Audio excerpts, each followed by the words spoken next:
बिदोली ने क्या किया था बेशर्मो? क्या किया था बेशर्मो बिदोली ने? उसके बाद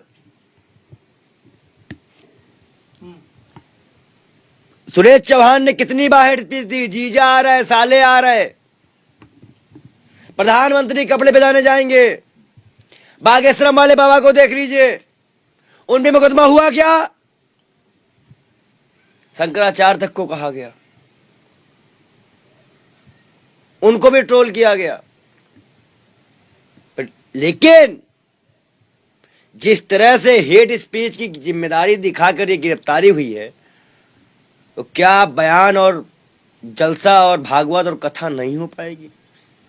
या सिर्फ कथा होगी जहां पे मूल्य काटे जाने के नवाहन किए जाएंगे, और जहां पे एक बार अपने और लीबिया तबाह नहीं हुआ है क्या? इराक बर्बाद नहीं हुआ है क्या?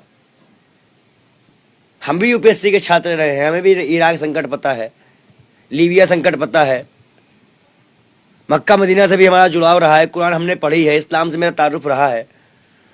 हमें तो वो बात इलीगल नहीं लगी, हमें संत होने का दावा करते हैं।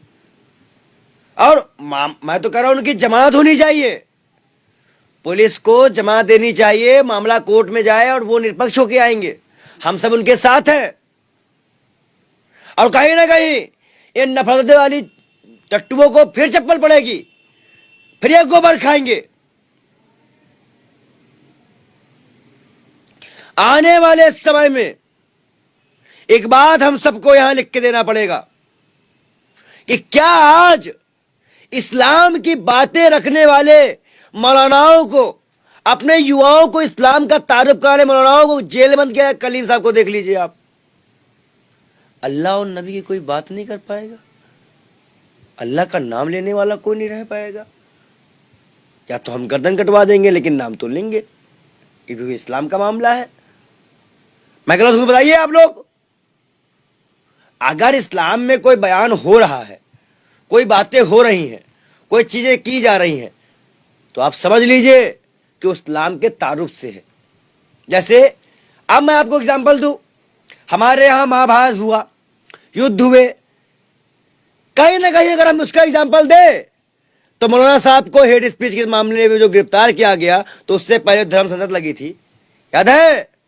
धर्म संसद जहां खुलेआम काटने मारने की बात थी, क्या वो चीजें याद आई आपको?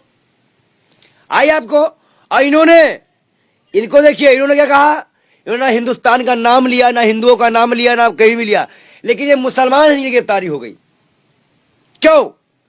या तीन सिंह की गिरफ्तारी क्यों है? जबकि योगी, उसने योगी आदित्यनाथ को चैलेंज कर दिया। एक बाबा ने कहा शाहरुख खान ने गर्दन लेके आओ, हम 10 करोड़ रुपए देंगे। क्या रामानंद या सामानंद, क्या नाम उसका, दयानंद, हाँ? नहीं, वो अलग डिजाइन का बाबा है। वो भैया डूब जाता है, मर जाता है, फिर गिर जाता है, पड़ जाता है, फिर उठ जाता है। अरे यार, काट पैसा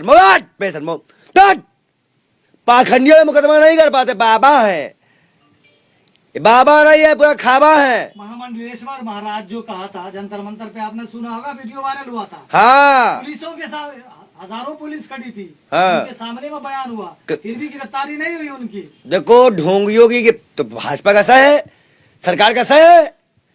गुजरात में जिस तरह से भाजपा की सरकार है, तो ये जिद तो होना ही था, लेकिन मुसलमान डरने वाला नहीं है।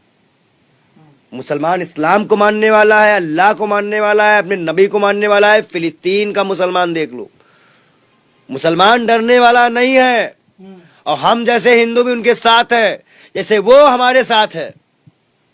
जब उन्होंने कोर्ट का सम्मान करके राम मंदिर की जमीन हमें दी, लेकिन उनकी बाबरी मस्जिद अभी तक नहीं बनी।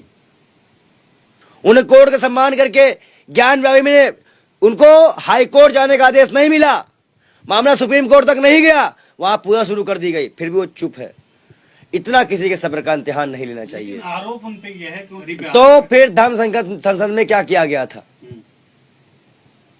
फिर अगर आप देखें, मूल्य काटे जाएंगे ये शेर, ये क्या था? फिर जीजा आ रहे हैं नू में, ये क्या था? फिर कपड़े से पहचाने जाएंगे देश के प्रधानमंत्री, ये क्या था? फिर देखिए, मैं अगर लिस्ट निकालूं तो नुपुर शर्मा की गिरफ्तारी हुई क्या, जो हमारे नबी के खिलाफ बोली थी, जिनके नाम लेने में हमें भी कपिल मिश्रा का बयान भी था। लेकिन पंडित जी, आप एक पंडित है, लेकिन एक मुफ्ती सलमान रशीद जो अजहरी के बारे में आप बातचीत कर रहे हैं, इतना दिलचस्पी आप क्यों है आपको उनमें? देखिए, हम लोग संत का कोई जात धर्म नहीं होता है। हमने इस्लाम को पूरा पढ़ा है, स्टडी किया है, नबी को समझा है, जाना है। नबी तो इतने प्यारे थे कि कूड़ा फेंकने वाली दादी को भी कुछ नहीं बोले, जो उन्हें रोज गालियां दे रही थी उनका बोझ उठा के भी लेके गए। बेटियों को मरियम का ऐसा मर्तबा दिया गया। किसी अमीर से शादी नहीं की गई, डीजे बैंड नहीं बजवाया, और महिलाओं को, मां को जन्नत, पैरों में जन्नत डाल दी। वो नबी साहब के बारे में बताते हुए जब मौलाना साहब बोलने लगे तो उन्होंने कहा कि आज कुत्तों का दौर है, और सच बात है, इजरायली कुत्ते हैं, भोगना जानते, करना कुछ नहीं। लेकिन वो लोग कौन है जो खुद को कुत्ता समझ के FIR करा दिए? देखिए, कहीं ना कहीं कुत्तों को कुत्ता ही समझना आता है। हमें तो कोई बुरा नहीं लगा। नहीं, सवाल ये है, हमें तो एक मिनट, वो सवाल बढ़िया था। जो कुत्ते जो गोबर खा रहे हैं, सुबह उठ के 250 ग्राम गोबर, जो कि पूजा करने की चीज है, पर खाओ, तो हम कहते हैं धतूरा भी खा लो, जहर भी खा लो। आप नहीं खाते हैं। भाई, वो हमारे यहाँ पूजा करने की चीज है, उसकी पूजा हम करते हैं गौ की। लेकिन आप ये रह गई कि आप गोबर खा लेंगे। और दूसरी महत्वपूर्ण बात यह है कि इन लोगों के पास काम क्या है? इनको सरकार से पैसे मिलते हैं काम करने के, नमक फैलाने के। राम मंदिर का मुद्दा जज नहीं पाया, इसीलिए इतना मुद्दा किया जा रहा है। हम इनके साथ हैं, जान की बाजी लगा देंगे, अंतिम दम तक लड़ेंगे, मरते मरते मर जाएंगे, और अगर जरूरत पड़ी तो उनके साथ जेल जाएंगे। ये पंडित बाल योगी महाराज उनके साथ जेल जाएगा, सलमान अजहरी के साथ जेल जाएंगे। इतनी हमदर्दी क्यों है आपको मौलाना से? क्योंकि वो इंसानियत का पैगाम देते हैं, हम भी इंसानियत का पैगाम देते हैं। तो टीवी चैनल लिख रहे हैं कि जहर मुदा आजादी में जहर भरा हुआ है, हेट स्पीच दे रहे हैं। टीवी चैनल क्यों लिख रहे हैं भरा? देखो, आप देखते हैं सुदर्शन देखो, सुदर्शन न्यूज वाले को, बड़ा पाव को एक बात हम कह दें, बड़ा पाव, इसकी बीवी मुसलमान के साथ भाग गई, न्यूज सुने होगे, उसकी बीवी मुसलमान के साथ भाग जाती। लेकिन ये तथ्य थोड़े नहीं, फैक्ट नहीं है। भाई, फैक्ट नहीं है, लेकिन ऐसा न्यूज उड़ा है तो उसको इस पे आगे सफाई देना चाहिए कि भागी है कि नहीं भागी है। किन जैसे पाकिस्तान वाले बाबा को 20,000 रुपए मुसलमान ने दिया था, अच्छा, उनकी बार की शादी में, वो कई बार बोल चुके। तो मुसलमान, देखो, मुसलमान हिंदू का मसला ही नहीं है। मुसलमान हमारा कल भी अपना था, आज भी अपना है। मुसलमान से हमारा कभी बैर नहीं रहा है। और जो नबी और कुरान को पढ़ेगा, हम तो कहते हैं कि तुम मेरी गीता पढ़ो, मैं तुम्हारा कुरान पढ़ता हूँ।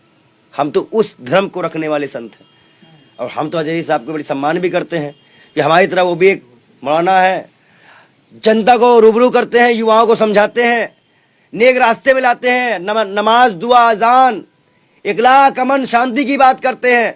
ऐसे लोगों की गिरफ्तारी निंदनीय है। भारत में ऐसे लोगों की आवाज दबाना मतलब धर्म को दबा देना है।